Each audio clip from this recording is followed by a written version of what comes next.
The engine was already spinning up when she grabbed my wrist. "Move over," she said. "That seat is mine." I stared at her hand on my arm, then at the runway stretching out beyond the windshield, heat shimmering off the asphalt at 7 in the morning. 6 other residents were strapped into the cabin behind us, waiting for their scenic flight over the valley. A flight I was about to fly, in an airplane I was fully certified to command. "Diane," I said, as calmly as I could manage with the Cessna's propeller already turning 12 feet in front of us. "I'm the pilot in command. You are not touching these controls." She smiled the way people smile when they've already decided they've won. "I paid $11,000 in premium HOA dues this year. That seat belongs to whoever funds this air park. And that's me." Behind us, someone in the cabin laughed nervously, unsure if this was a joke. It was not a joke. Diane Pruitt, president of the Mid-Takeoff Airpark Homeowners Association, was trying to physically remove me from the left seat of an airplane on an active taxiway, engine running, so she could sit in a pilot's seat she had no license to occupy. This is the story of how a woman who thought money could buy her a cockpit ended up grounded for good, and how an entire flying community finally stood up to her. Hey everyone, welcome back to the channel. If you're new here, this is the place for real stories about entitled neighbors, HOA power trips, and the ordinary people who finally fight back.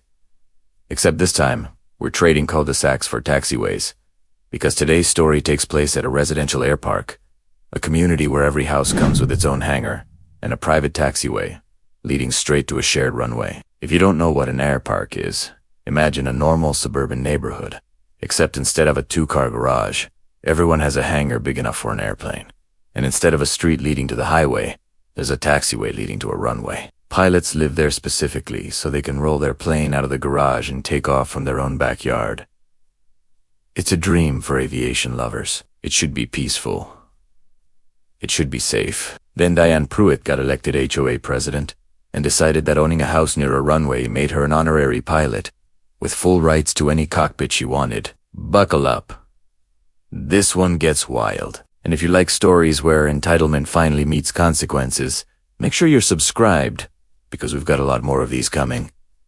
Let's get into it. Before Diane Mid-Takeoff Air Park was everything I'd dreamed about since I was a kid, pressing my nose against the fence at the local airport, watching Cessnas take off into the sunset. I'm Mark, 34 years old, and I've been flying since I was 17. I got my private pilot's license the summer after high school, worked my way through flight instructing to pay for my commercial rating, and eventually landed a job flying charter planes for a regional company. Flying wasn't just a hobby for me, it was the thing that had shaped my entire adult life. When my wife Sarah and I found Me the Lark, it felt like winning the lottery. 42 homes, each with a hangar, all connected by a shared taxiway to a well-maintained 3,200-foot grass and asphalt runway. No control tower, no commercial traffic, just retired airline pilots, weekend flyers, aviation mechanics, and a few aircraft owners who kept their planes there purely for the joy of flying on quiet Saturday mornings. The community had one shared asset that made it special. A 6-seat Cessna 206 owned collectively by the HOA, funded through everyone's dues, used for group scenic flights, emergency transport if someone needed to get to a hospital fast, and the occasional supply run to the small regional airport 40 miles south. Every resident who was a licensed and current pilot could reserve it through a simple sign-up sheet in the clubhouse. It was democratic. It was fair. It worked. I flew that plane more than anyone, mostly because I was one of only 4 residents with a current commercial certificate, and the insurance required hours to fly it 4 group outings. Every other Saturday, I'd take up a rotating group of neighbors for a sunrise flight over the valley, kids pressing their faces to the windows, just like I used to, retirees pointing out landmarks, new residents seeing their own rooftops from the air for the first time. It was the kind of community life you don't think still exists. Potlucks in the hangar row, kids riding bikes down the taxiway on weekends when nobody was flying. An actual sense that everyone was in this together because we all shared the same runway, the same sky, the same rules that kept everyone safe. Then Diane and her husband Roger moved into the biggest house at the end of the row, the one with the extra wide hangar and the circular driveway. And the peace didn't last long. Diane Pruitt did not fly airplanes. She had never flown an airplane. As far as anyone could tell, she had taken exactly one discovery flight 15 years earlier and hated the turbulence. What Diane did have was money. Old money from Rogers Software Company's sale, and an unshakable belief that money was the only currency that mattered in any community anywhere, for any reason. Within 3 months of moving in, she ran for HOA president on a platform of modernizing She won, mostly because nobody else wanted the job and her campaign consisted of catered wine nights for the other homeowners. The changes started small. She restructured the dues into tiers: standard, premium, and something she invented called Elite Founders Circle, which cost triple the normal rate and came with vague promises of priority access to community amenities. Nobody quite understood what that meant until the day she announced, at a general meeting in the clubhouse, that Elite Founders Circle members would now receive priority seating rights on the community's shared Priority seating, someone asked. Or priority to fly it? Both, Diane said, like it was obvious. I didn't pay double dues to sit in the back. A murmur went through the room. Roy Castellano, a retired 737 captain who'd flown for 30 years before retiring to Middle Arc, raised his hand. Diane, with respect, the pilot's seat isn't about dues. It's about certification. You need a pilot's license and current medical to legally fly that airplane, let alone command it with passengers aboard. Diane's smile didn't move. I'm sure we can find a workaround. That was the moment the whole community should have realized what was coming. We just didn't know how far she'd take it. The first real conflict happened 2 weeks later. On a Saturday morning scenic flight I'd organized for the Chun family, who'd just moved in with their 2 kids. I was doing my pre-flight walk-around, checking the fuel, the control surfaces, the tires, when Diane's SUV rolled up beside the hangar. She got out in full aviator sunglasses and a leather jacket that looked like she'd bought it from a costume shop, and announced that she'd be joining the flight in the front. Diane, I've got the Chuns booked for the front right seat so their son can see the instruments, I said.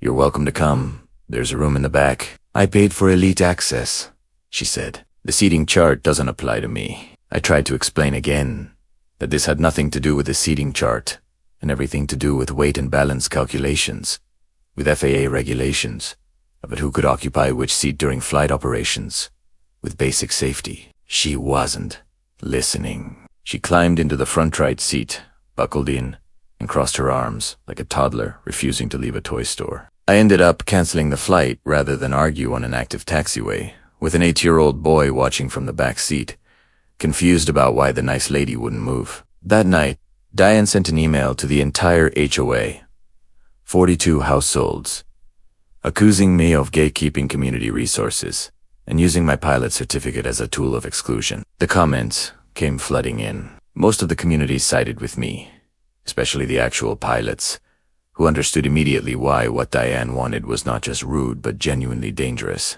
But a few newer residents, ones who hadn't been around long enough to know better, wondered aloud if maybe the seating rules really were unfair. It was a small crack.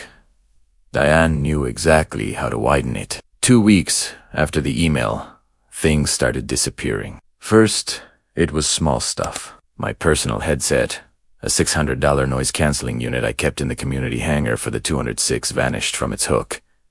I figured I'd misplaced it, bought a new one, moved on. Then the laminated weight and balance chart that hung by the aircraft's checklist binder disappeared. Then the extra set of chalks. Then, most alarmingly, someone had gone into the maintenance logbook and torn out 2 pages. Pages documenting a recent annual inspection that proved the aircraft was airworthy and legally cleared to fly. Roy noticed it first, during a routine check before a weekend flight. Someone's been in this logbook, he said, flipping through it with his brow furrowed. This isn't wear and tear. These pages were cut out with something sharp. We reported it to the HOA board, which of course, Diane checked. She expressed dramatic concern, promised to look into it, and suggested, unprompted, that maybe I'd damaged the logbook myself to make a point about needing more funding for aircraft maintenance. It was such a strange, specific accusation that it almost tipped her hand right there. Why would I sabotage the very airplane I flew every other week? Then the real damage happened. On a Thursday evening, I went to do a pre-flight check for a Friday morning flight and found the Community 206 with a flat main tire, not from normal wear, but from a puncture that looked deliberately placed near the sidewall. Exactly where a small tool could do damage without an untrained eye. Noticing until it was too late, if that tire had failed on takeoff roll instead of sitting quietly in the hangar, we could have been looking at a runway excursion, possibly worse. That was the moment this stopped being an annoying neighbor dispute and became something genuinely dangerous. I called a meeting with Roy and 2 other pilots in the community. Priya, a flight instructor, and Dave, an aircraft mechanic who did most of our informal maintenance work. We sat in my hangar with the door shut and laid it all out. The missing headset, the missing chart, the torn logbook pages, and now a punctured tire on a shared aircraft that 6 households, including 3 kids, regularly flew in. "This isn't random," Dave said, examining the tire. "Whoever did this knew exactly where to puncture it so it wouldn't be obvious on a quick walk. We didn't want to accuse anyone without proof, especially not the HOA president. So we did what any reasonable community would do. We fixed the security gap." Dave installed a discreet MOSH-activated camera above the hangar door, angled to cover the aircraft, the tool bench, and the logbook shelf. Priya set up a second camera disguised inside an old radio housing near the fuel pump, covering the taxiway approach. I personally replaced the hangar's keypad lock with one that logged every entry with a timestamp and required an individual code. No more shared 4-digit code that anyone could use. We didn't tell the rest of the HOA what we were doing. We didn't want to tip anyone off, and we genuinely didn't know for certain who was behind it. Part of me, the part that had known Diane for only a few months, still didn't want to believe someone would go this far over a seating arrangement. We didn't have to wait long to find out. 6 days after the cameras went up, Dave got a motion alert on his phone at 11:47 p.m. He called me immediately, and I pulled up the hangar's camera feed on my laptop, hands shaking a little as the footage loaded. There she was, Diane Pruitt, in a dark cardigan, letting herself into the community hangar using a spare key that, as HOA president, she technically had access to for administrative purposes. She walked directly to the logbook shelf, flipped through the maintenance binder, and we watched in real time, used a small pair of scissors to cut a fresh page out of the current logbook. Then she moved to the tool bench, picked up a slim awl, crouched near the aircraft's nose wheel. Not a main tire this time. Thankfully, she was interrupted before finishing and froze when a raccoon set off the second motion sensor near the fuel pump. She looked directly at the hidden camera in the radio housing, though she clearly didn't know it was there, startled by the sound. Then she quickly gathered her things and left. We had it all. Time-stamped. Clear video. Her face unmistakable under the hangar's overhead light. Roy, who'd flown into hurricanes and landed jets on ice, let out a long breath. "Well," he said, "there it is. We didn't call the police that night. We didn't post it online. We did the one thing that would matter most. In a community like ours, we made sure the entire HOA would see it, together, in the open." The next general HOA meeting was scheduled for that Saturday. Normally these were sleepy, half-attended affairs in the clubhouse with maybe 15 people scattered across folding chairs. This time, word had spread that something big was coming, and every single household sent at least one representative. 42 homes. Standing room only. Diane opened the meeting exactly the way she always did. Crisp blazer clipboard, talking about landscaping budgets like nothing was wrong. When she got to new business, Roy stood up. "Diane, before we move on, I think the community deserves to see something." He nodded at Dave, who plugged the laptop into the projector we normally used for budget slideshows. The hangar footage filled the wall. Time-stamped, unmistakable, 12 feet wide. The room went dead silent as Diane, on screen, cut a page from the logbook. Then someone gasped audibly when she crouched near the nose wheel with the awl. That's our plane," said Mrs. Alvarez, from 3 doors down, her voice rising. "The one my grandkids fly in." "She could have gotten someone killed," Priya said. Standing now, too, her voice shaking with anger she'd clearly been holding in for weeks. The chatter in the room turned into open outrage. "Someone in the back." "I never found out who," shouted. "He tried to sabotage a plane full of children over a seating chart." A ripple of disbelieving laughter and disgusted muttering spread through the crowd. Roger, Diane's husband, sat frozen in his chair, staring at his wife like he was seeing her for the first time.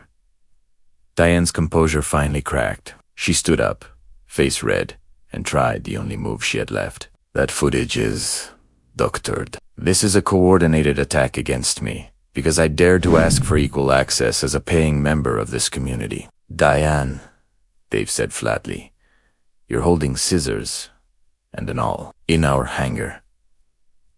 At midnight, there's no version of this where that's about equal access. The meeting ended in chaos. We, the board, minus Diane, who stormed out voting on the spot to suspend her HOA presidency, pending a full investigation, and to file a police report for the vandalism and tampering with an aircraft.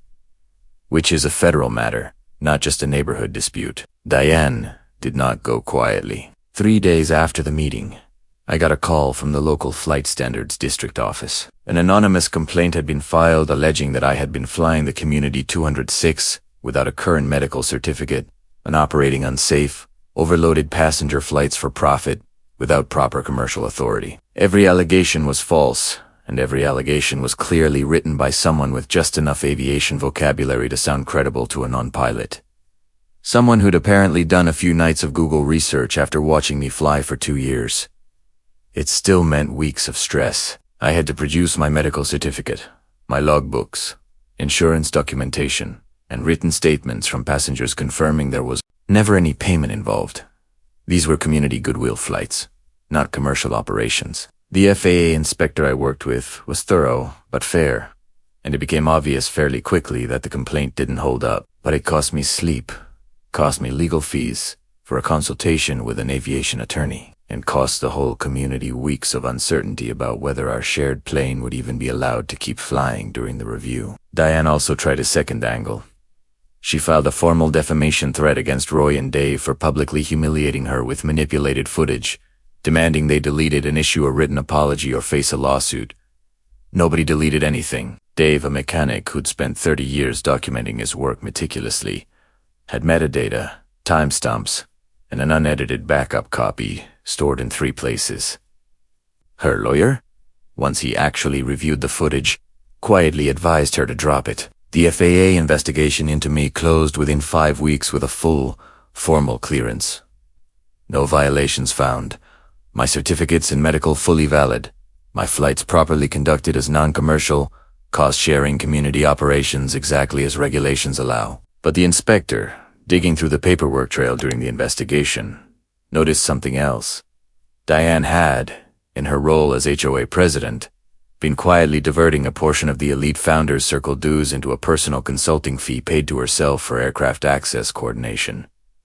A role that didn't exist in any HOA bylaws, and had never been approved by the board. That detail, combined with the criminal vandalism charges from the tampering incident, turned into a genuine legal mess for her. She was formally charged with criminal damage to property and interference with an aircraft.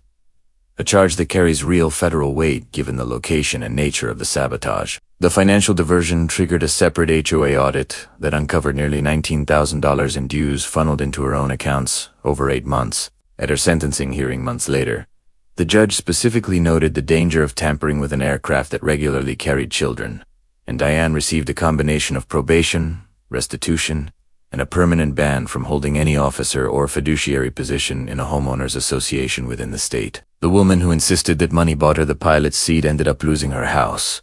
The Pruitts sold at a loss within the year, unable to face the community they'd tried to control her HOA position, her reputation, and any legal claim to setting foot in that hangar ever again.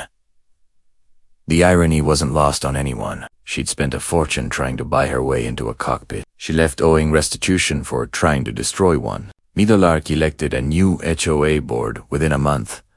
Roy as president, Priya as treasurer, and a rotating oversight committee that included a mix of pilots and non-pilots, specifically, so no single person's ego could ever again dictate who touched a shared aircraft. We rewrote the bylaws for the Community 206 in plain language. Reservation priority is based on current certification, currency, and a fair rotating sign-up sheet. Full stop, dues fund maintenance, and fuel, not seating rights. No exceptions, no tiers, no elite, anything. The Chung family finally got their scenic flights, 6 months later than planned, their son grinning ear to ear in the front right seat as we banked over the valley at sunrise. Mrs. Alvarez's grandkids started coming out every other Saturday. The potlucks in the hangar row came back, louder than before. Because now there was a genuinely good story everyone told over paper plates of barbecue. The night the whole community watched HOA Karen get caught red-handed on a hangar security camera. Dave still keeps a printed still frame from that footage. Diam mid-crouch, by the nose wheel, frozen forever in 4K.